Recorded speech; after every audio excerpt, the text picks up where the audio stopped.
All right, today we're working in the Big Ideas Record and Practice Journal. We're doing 9.2. Now we are doing surface area of pyramids. So we're looking at 1 and 2, and we have two different types of pyramids. We have a square pyramid, because we have a square base.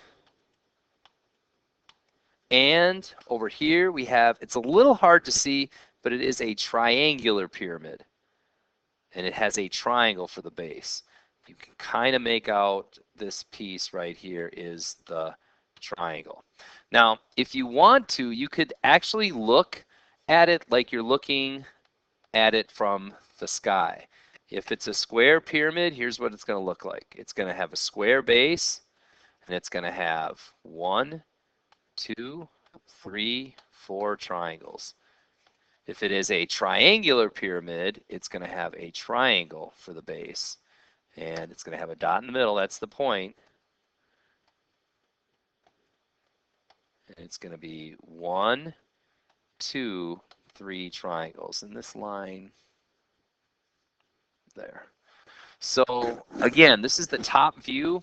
So if we're kind of looking at it from the top, just so you kind of have an idea or have a visual of what we're trying to work on today.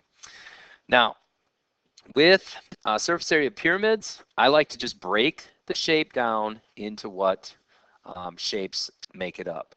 And for this one, we have one square, and we have 1, 2, 3, 4, those 4 triangles. So if I find the area of one square and 4 triangles, and if I simply add them up, I will have the surface area of my pyramid.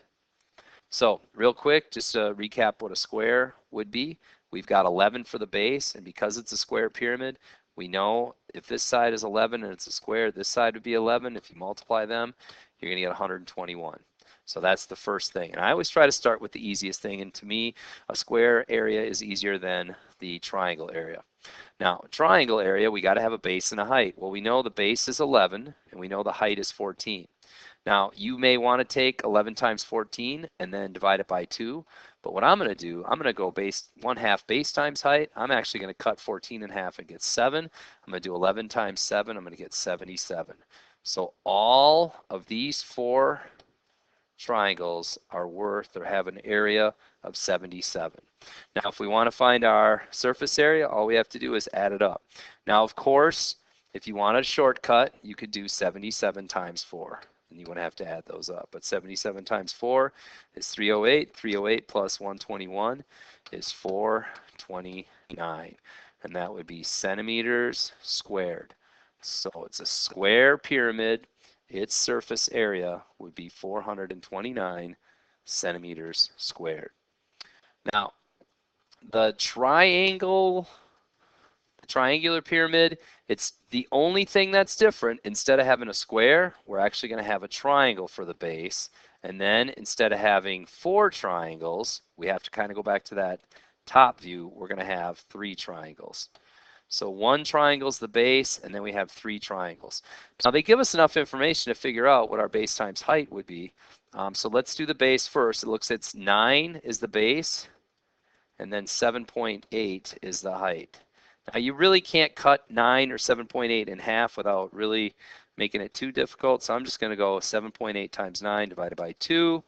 And my answer is 35.1. 35.1. Then my 3 that go around that come together to the top, 1, 2, 3, these triangles. The base is 9, the height is 8. I'm going to cut 8 in half and get 4. 9 times 4 is 36. So this is 36, this is 36, and this triangle is 36. Again, shortcut alert, 3 times 36 plus 35.1. Let's see. Gives you your answer of 143.1, and that would be yards squared. 143.1 yards squared. So, square pyramid, triangular pyramid. This is 9.2. We're doing surface area. Again, These area problems can entail a lot of work, but just break them down into the shapes that make up the pyramids.